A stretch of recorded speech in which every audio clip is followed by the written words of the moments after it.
धन्यवाद धन्यवाद धन्यवाद पिता परमेश्वर, हम धन्यवाद करते हैं। हम उस लहू के लिए धन्यवाद करते हैं जो पिता परमेश्वर आपके पुत्र यीशु मसीह ने हम लोगों के लिए बहाया। उस लहू के द्वारा पिता परमेश्वर हमारा छुटकारा हुआ, हमारी चंगाई हुई। हम धन्यवाद करते हैं पिता परमेश्वर। उपस्थित हर जन को, देखने वाले प्रत्येक जन को पिता परमेश्वर मैं आपको कमिट करता हूं और कहते हैं कि पिता परमेश्वर आपकी मर्जी हम सबके जीवन में होने पाए। पिता परमेश्वर हम धन्यवाद करते हैं।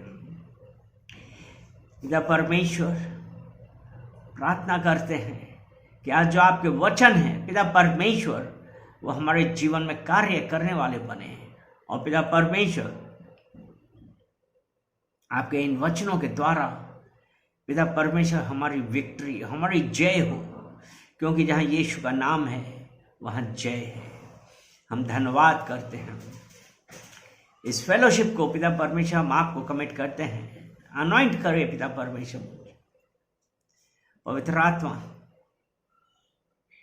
इस फेलोशिप को हम आपको कमिट करते हैं। आप इस फेलोशिप को अपने कंट्रोल में लीजिए।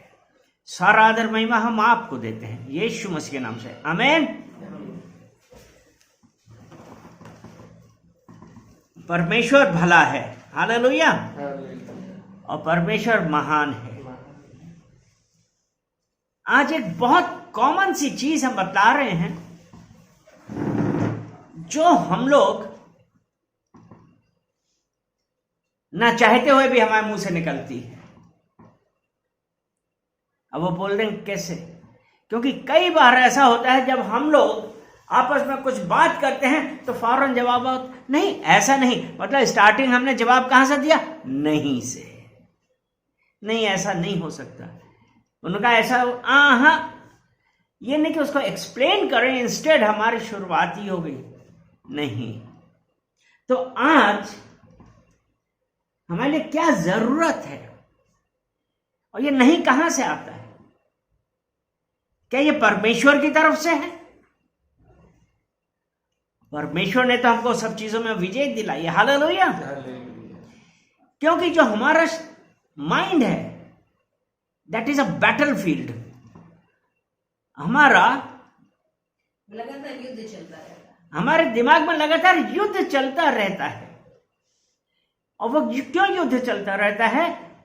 जब हम परमेश्वर के करीब नहीं होते, हमारे पास परमेश्वर के साथ समय बिताने का टाइम नहीं है। उसके साथ हम कितना समय बिता रहे हैं? Mind is a battle field. और वो हमारे मुंह से शुरुआत कर आती है कि क्या ये संभव है? लेकिन वो परमेश्वर आज हमसे कह रहा है कि असंभव को संभव करने वाला मैं तुम्हारा परमेश्वर हूं, हालेलुया।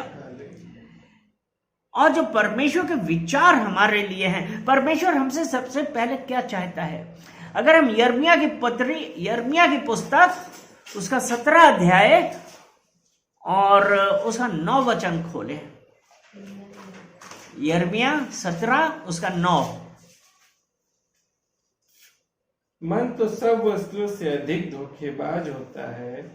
मन तो सब वस्तुओं से अधिक धोखेबाज होता है और उसमें असाध्य रोग से ग्रस्त है। उस मन सब वस्तुओं से अधिक धोखा देने वाला है, उसमें असाध्य रोग लगा है, उसका भेद कौन जान पाया है? यानी कि हमारा दिमाग, हमारे मन में क्या है? असाध्य रोग लगा है। और वो क्या है? असाध्य रोग क्या है? अगर हम यशायाह 43 और उसका 18, यशायाह 43 उसका 18, बीती बातें भूल जा, स्मरण न करो, है ना। बीती बातों भूल जाओ, पुरानी बातों का स्मरण ना करो। होता क्या है? हम लोग परमेश्वर में आए, सब कुछ सही चल रहा है, लेकिन आज भी अगर हम बीती बातें भूल नहीं पा रहे हैं। कितनी बार लोग कहते हैं कि अरे पहले तो हम इतने सुखी थे, इतने खुश थे, और वो खुश कैसे थे? जब वो परमेश्वर आपको आपकी प्रॉमिस्ड लैंड में ले जाने वाला है, तो आप आज उन इजराइलियों की तरह क्यों चिल्ला रहे हैं कि हम जब दासत्व में थे, हम जब दास्ता में थे, तो हमको मीट मिलता था, रोटी मिलती थी, लेकिन वो परमेश्वर आज आपको हमको स्वतंत्र करने वाला है। Hallelujah, hallelujah. वो परमेश्वर अब कैसे करेगा? क्योंकि जब उसने कहा ना, बीती बातें भूल जा, पुरानी बातों का स्मरण ना कर, अगला वचन कहता है, मैं एक नई बात करने वाला हूं, क्या तू उससे अनजान रहेगा? आइज़ाया 43 उसका 19 वचन, देखो मैं एक नया काम करूंगा, देखो मैं एक नया काम करूंगा, वह अभी प्रकट वो होगा, अभी प्रकट होगा, क्या तुम उससे अनजान अनजान रहोगे? बने रहोगे? वो परमेश्वर आज क्या कह रहा है? अगर हमको कोई चीज चाहिए और परमेश्वर ने जो हमारे लिए प्लान कर रखा है, लेकिन अगर आज भी हम उन पुरानी बातों को याद करें, तो यानी कि हमारी उन्नति, हमारी प्रॉस्पेरिटी रोकने वाला कौन है? हम खुद हैं। क्यों? जब परमेश्वर का प्लान यिर्मयाह 29:11 में है, क्या कहता है? जेरेमाया 29:11, उसके प्लान हमारे लिए कुशल के हैं, हानि के नहीं है। परमेश्वर यह कह रहा है ना कि मेरा विचार तुम्हारे लिए कुशल का है, हानि का नहीं है। लेकिन आज हम क्या कर रहे हैं?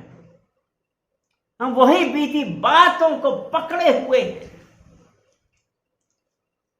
और फिर हम ये कहते हैं कि परमेश्वर, हो सकता है कि परमेश्वर नहीं चाहता। परमेश्वर चाहता है। रोकने वाला कौन है?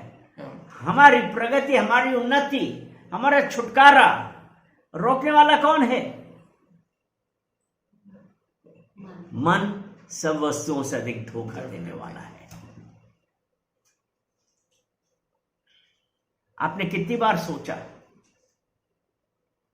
कितनी बार आपने कहा, जब कोई प्लान आया, कुछ वो आए, तो फौरन दिमाग में एक यही बात है, क्या ये संभव हो सकता है? तो मेरे प्रियो, वो परमेश्वर जिसने आपको आपकी मां के गर्भ में आने से पहले चुना था, वो परमेश्वर जब आप उसको नहीं जानते थे, उसने आपको चुना था। वो परमेश्वर आपके लिए कैसे गलत करेगा? वो परमेश्वर तो आपका कुशल वाला परमेश्वर है, हानि वाला नहीं। लेकिन रोकने वाले हम खुद हैं, और हम ये कहने लगे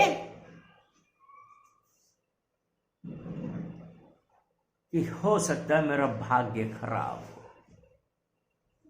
ये किसकी तरफ से है?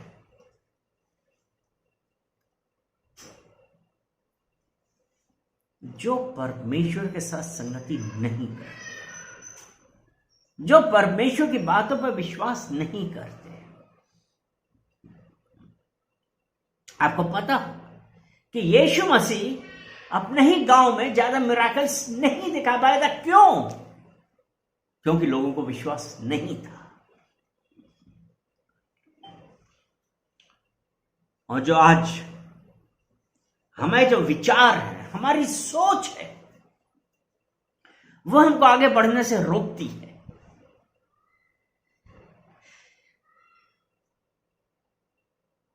अगर हम शमूएल की पहली पत्री उसका 17 अध्याय देखते हैं,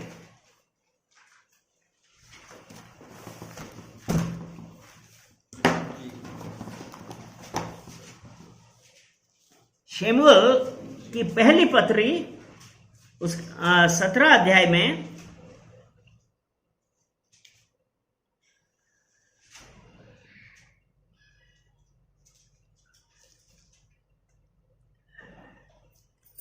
इसमें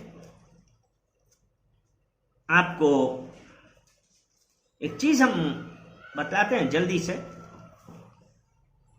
कि इसमें जो दाऊद था, परमेश्वर ने उसे चुना था राजा होने के लिए।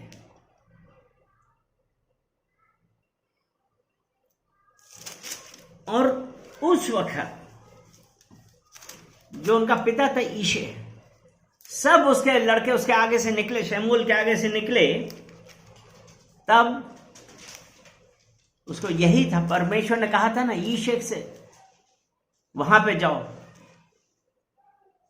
जब उसके सब लड़के निकल गए तब उसने पूछा क्या कोई और है? तो उसने कहा हाँ एक और है जो जंगल में भेड़ बकरी चरा रहा है।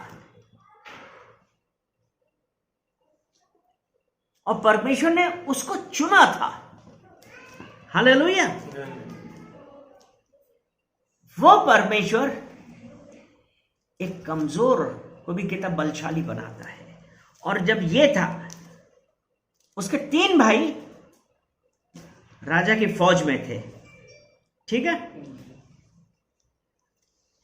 और इसमें जब हम आगे देखते हैं 17 में देखते हैं, 17 का 4, तब फलिस्तीनियों की सेना हाँ तब में से फलिस्तीनियों की छावनी, हाँ में से एक वीर योद्धा बाहर निकला जिसका नाम गोलियत था। ठीक है। जी एक आदमी का गोलियत था और उसमें उसकी लंबाई 6 फुट जी 6 हाथ 1 बित्ता थी। जी और मतलब ये था, इसमें यहाँ पे हम 4 से लेकर 6 तक 7 तक देखते हैं, तो वो सब है कि वो किस प्रकार का था, कितना भारी भरकम दैत्य था। 9 फीट का हैं 9 फीट 9 फीट का। और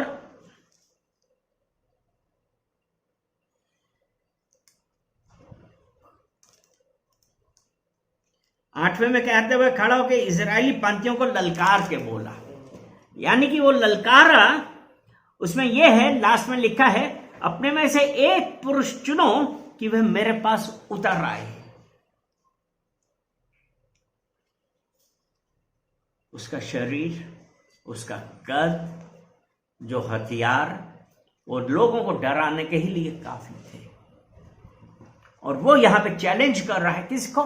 इजरायलियों की सेना को।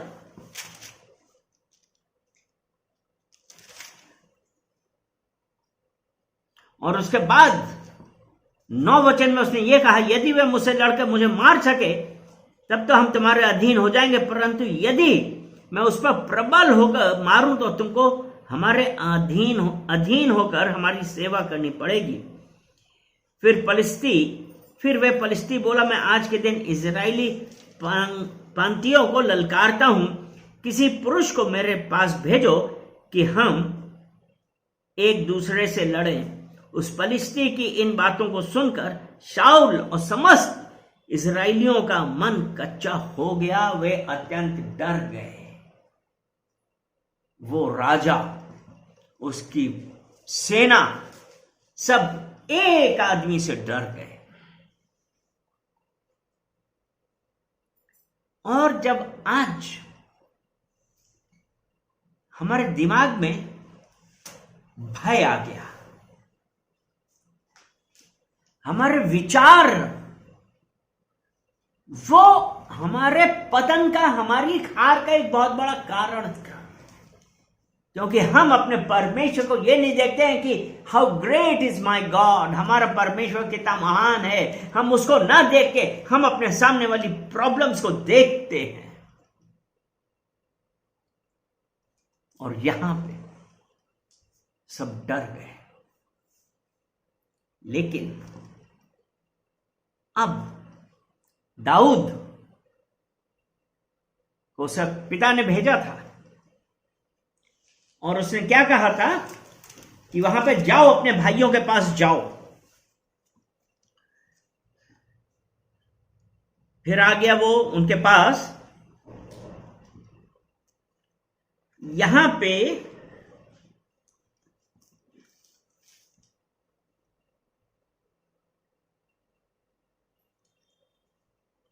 देखिए, अगर 17 का 28 में देखते हैं कि जब दाऊद सेना के लोगों से बात कर रहा था, उसका बड़ा भाई एलियाब सुन रहा था। एलियाब दाऊद से बहुत क्रोधित हुआ, यानी कि उसके अंदर भी भय था, क्रोधित हुआ। तू यहां क्यों आया है? यहां क्यों आया है? तब दाऊद ने क्या कहा? और तेरा अभिमान और तेरे मन की बुराई मुझे मालूम है, तू लड़ाई देखने के लिए आया है।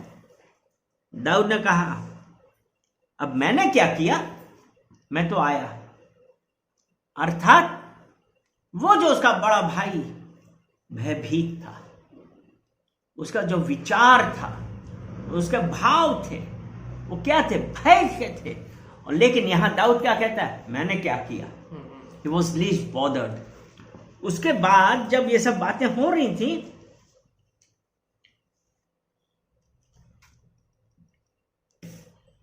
तो 31 वचन है, जब दाऊद की बातों की चर्चा हुई तब शाऊल को भी सुनाई गई और उसने उसे बुलवा भेजा। शाऊल राजा ने किसको बुलवा भेजा? उस जरा से लड़के को जो भेड़ और बकरियां चराता था, और वो उस बैटल फील्ड में अपने भाई से बोल रहा है, क्या हुआ? और जब ये बात थी, शाऊल ने उसको बुलाया।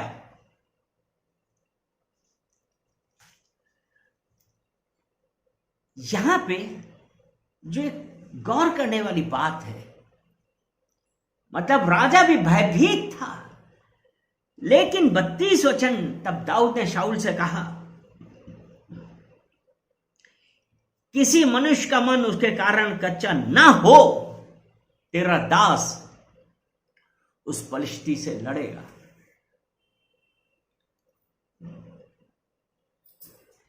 और शाऊल ने क्या कहता है? तू तो लड़का है, लड़कपन, और वो योद्धा है। अर्थात हमारे अंदर विचार डाले गए, विचार डालते हैं लोग कि ये पॉसिबल नहीं है। हमारी जो भावनाएं हैं, ये परिस्थितियां हमारी भावनाओं पे अटैक करती हैं, और उसी प्रकार शाऊल उसे कहता है कि वो तो योद्धा है और तू लड़का है। अर्थात हमारे अंदर राजा स्वयं क्या कह रहा है कि नहीं, तुम कुछ नहीं कर पाओ।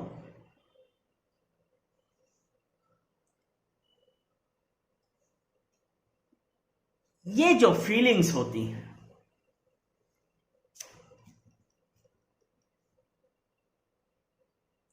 वो हमको हमारे जीवन में बहुत बड़ा इंपॉर्टेंट रोल प्ले करती हैं, बहुत महत्वपूर्ण होती हैं, जो हमारे विचार होते हैं। इसीलिए 2 कुरिन्थियों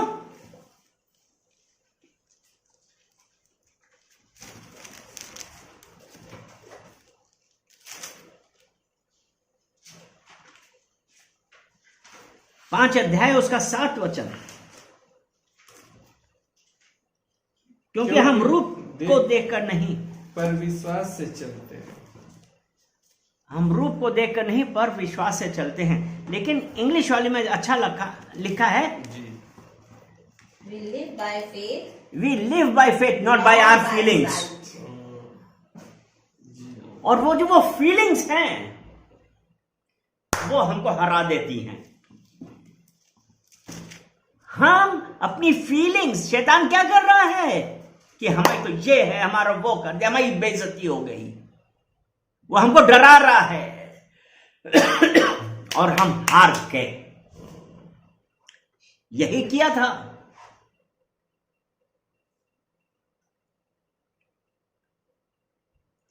दाऊद अपने अगर फीलिंग से चलता तो वो पहले ही हार गया था। आज हम में से कितने लोग हैं जो अपनी इन्हीं फीलिंग्स की वजह से हम हार जाते हैं। लेकिन जब भी परमेश्वर ने यह कहा कि बीती बातें भूल जा, पुरानी बातों का स्मरण ना कर, हम परमेश्वर को मौका नहीं देते हैं, क्योंकि हम हमारी फीलिंग्स हावी होने देते हैं। और यहां पे जब शाऊल ने उससे कहा कि तू तो बच्चा है, उसने क्या कोई चिंता करी? वो कह रहा तुम्हारा मन कच्चा ना हो। और उसने तो यह कहा कि वो परमेश्वर,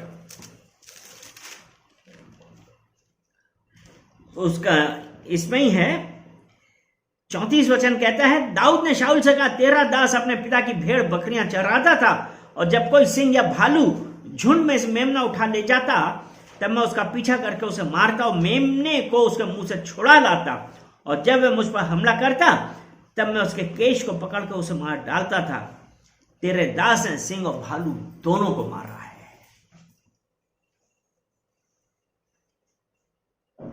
वो फीलिंग से नहीं था, उसका वो विश्वास था। वॉज वॉकिंग बाय फेथ, और विश्वास उस परमेश्वर के ऊपर जो संभव को संभव बनाता है। उसके बाद जो दूसरी जगह उसको आया, तो जब उसके बड़े भाई ने कहा कि तू यहां क्यों आया है, अर्थात उस लड़के के ऊपर राजा भी भय डालने की कोशिश कर रहा, उसका बड़ा भाई भी भय कर रहा।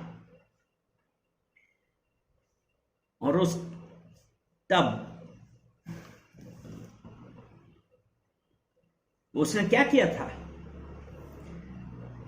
अब शाऊल ने दाऊद से क्या कहा, तुम ये ढाल ले लो, ये पहन लो, ये सब कर लो, झिलम और ये सब, उसका पीतल का टोप, वो सब रखा।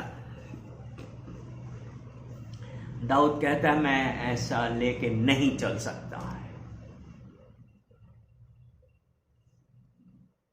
परमेश्वर पे भरोसा, उसने परमेश्वर के ऊपर भरोसा किया। उसने पीतल का टोप, झिलम, तलवार, किसी पे भरोसा नहीं किया। उसने क्या किया? अपनी गोफन ली और 5 पत्थर लिए, और वो साउल वो गोलायत के पास गया।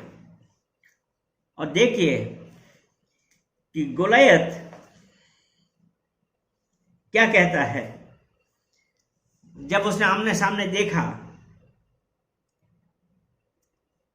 42 वचन है, जब फलिस्तीनी दृष्टि करके दाऊद को देखा तब उसे तुच्छ जाना,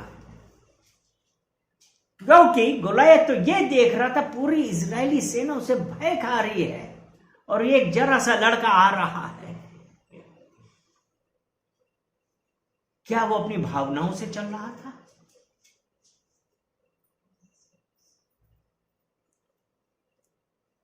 क्योंकि वह लड़का ही था, उसके मुख पर लाली झलकती थी और वह सुंदर था।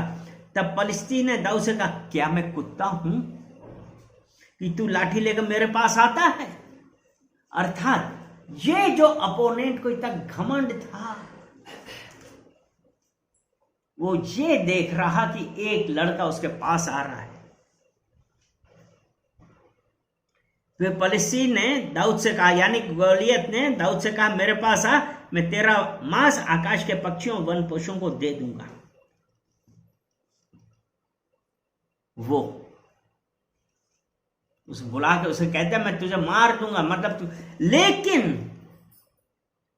बाय फेथ, वो विश्वास से। तब दाऊद ने क्या कहा, तू तो तलवार और भाला और सांप संग लिए हुए मेरे पास आता है, परंतु मैं सेनाओं के यहोवा के नाम से तेरे पास आता हूं। जो इस्राएली सेना का परमेश्वर है उसी को तूने ललकारा है।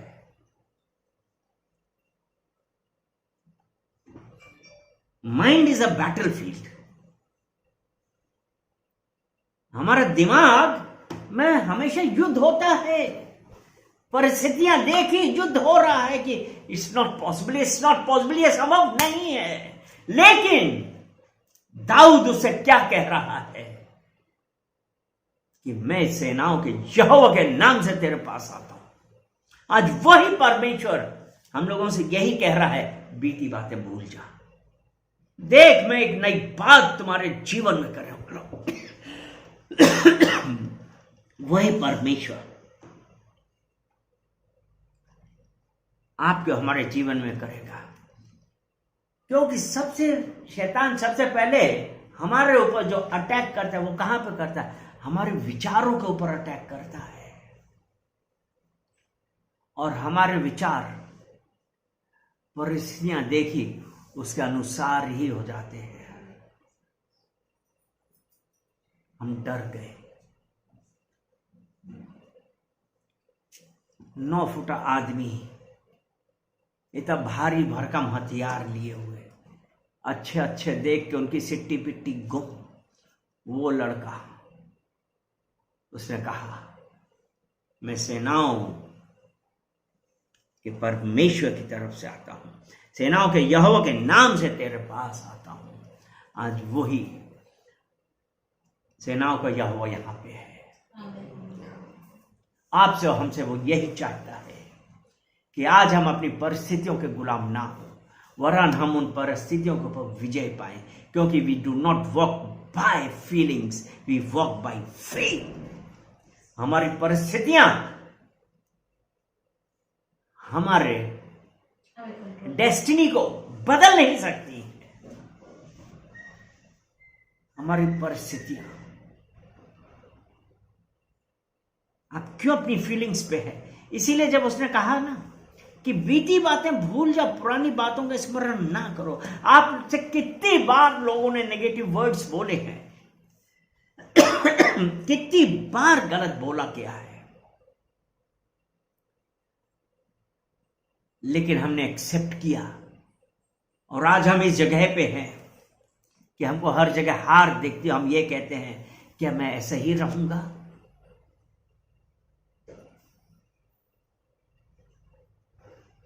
हम अपनी परिस्थिति के स्वयं जिम्मेदार हैं। कितने लोग हैं आज वो परमेश्वर पे दोष लगाते हैं। क्षणिक आवेश, you have spoiled your destiny. परमेश्वर ने आपके लिए जो प्लान रखा है, यिर्मयाह 33:3, यिर्मयाह 33:3,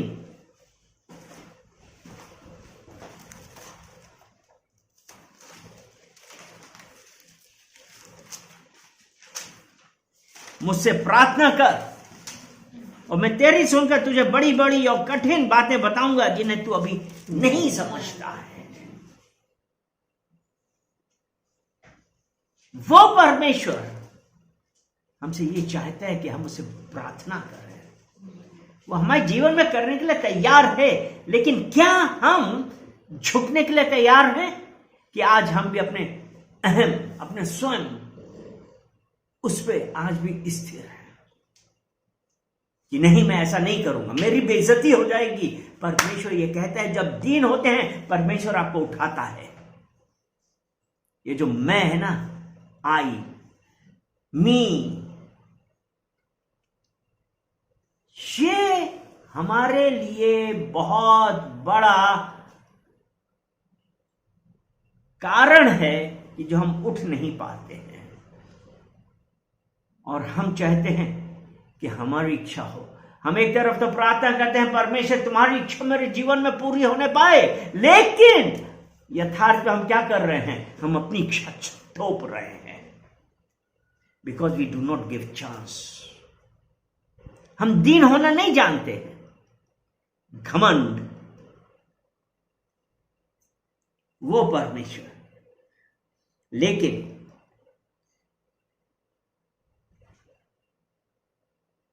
एक चीज जो बहुत ज्यादा जरूरी है और वो ये है कि हम नेगेटिव बातों को एक्सेप्ट ना कर रहे। कितने लोगों ने आपसे बोला था कि तुम बेकार हो, तुमसे तो सब कुछ नहीं। लूका की पत्री उसका 8 अध्याय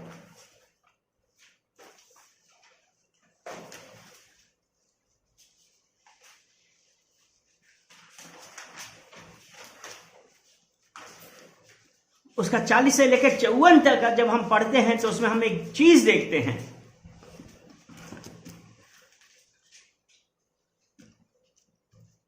लूका 8 उसका 40।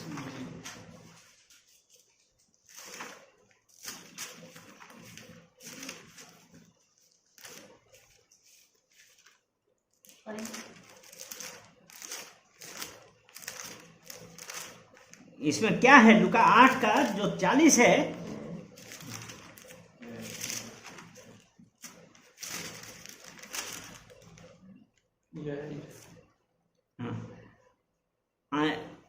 याईर हाँ के बारे में है। इसमें क्या था? याईर जो आराधनालय का सरदार था, अर्थात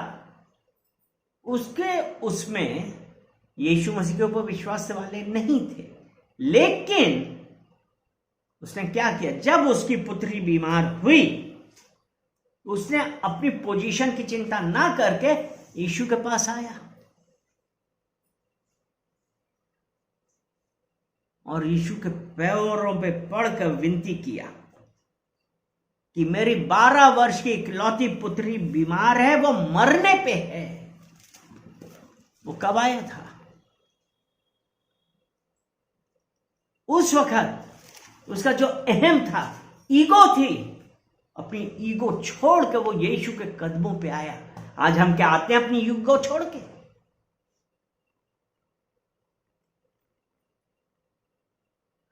हमारी ईगो, हमारा अहम हमको परमेश्वर से दूर करता है। वो यीशु के पैरों पे आके कहता है मेरी बेटी मरने पे है। और जब यीशु वहां पे जा रहे थे तब एक स्त्री वहां पे आई जिसको 12 वर्ष से लहू की बीमारी थी। उसने अपना सब कुछ खो दिया था।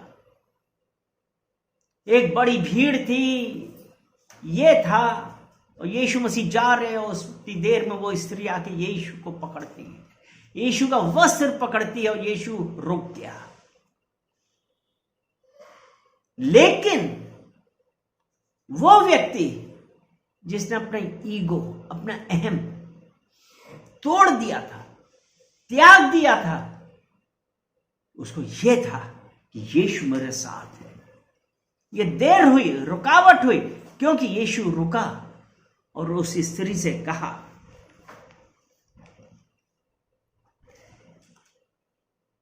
कि यीशु, और जब उसने यीशु का वस्त्र छुआ, उसका लहू बहना बंद हुआ।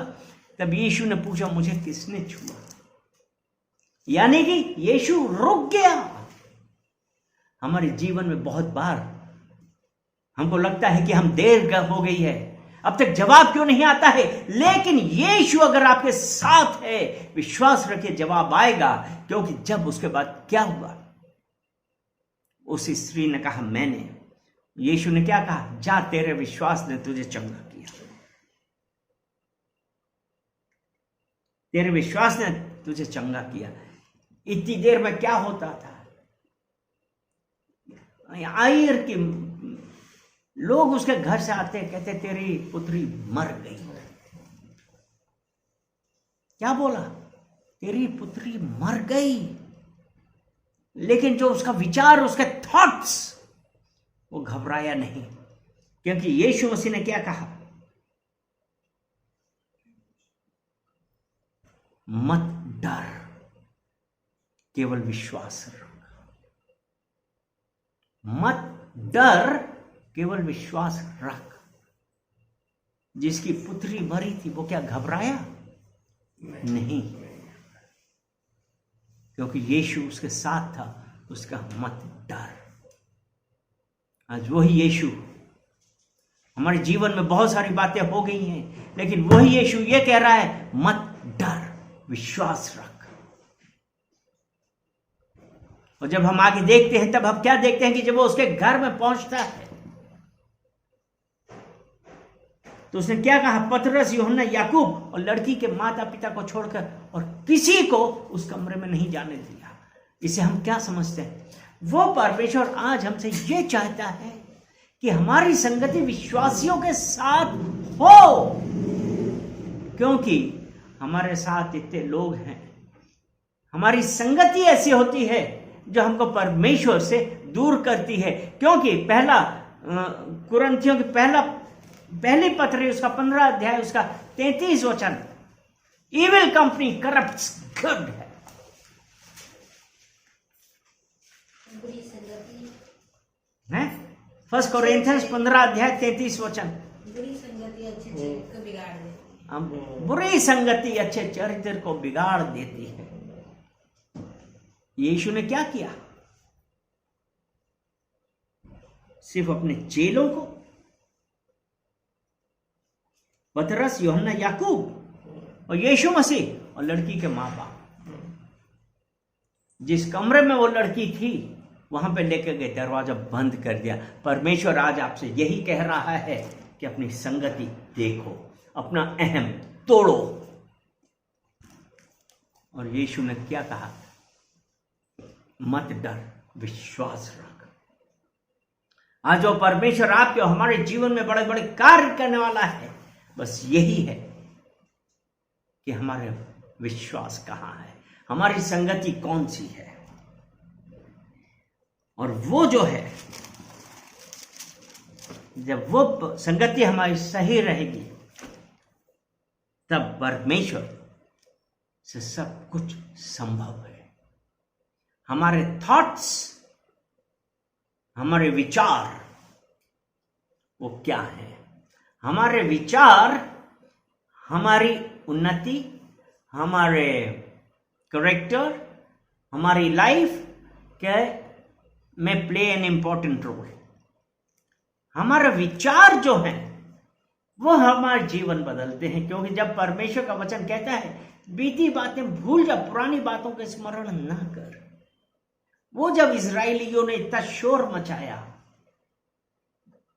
लेकिन परमेश्वर का था प्लान कि उनके उस जगह पे ले जाएंगे जहां पे दूध और मधु की नदियां बहती हैं। आज वो परमेश्वर आपके साथ वही करने पे है।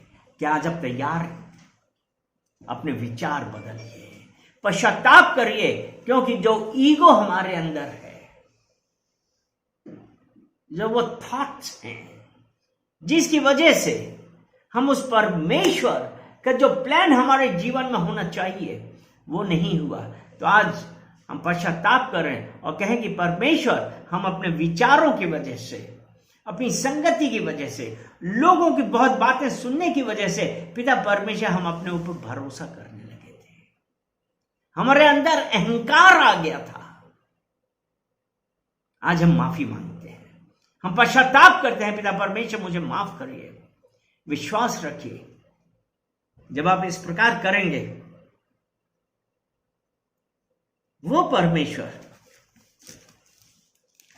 आपको छुटकारा देगा। जल्दी से हम एक वचन और पढ़ते हैं। यह है मीका की पत्री,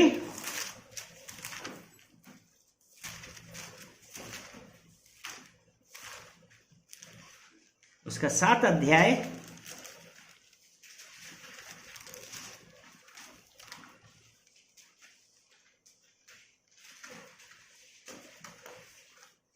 जब हम उस परमेश्वर के ऊपर विश्वास रखते हैं।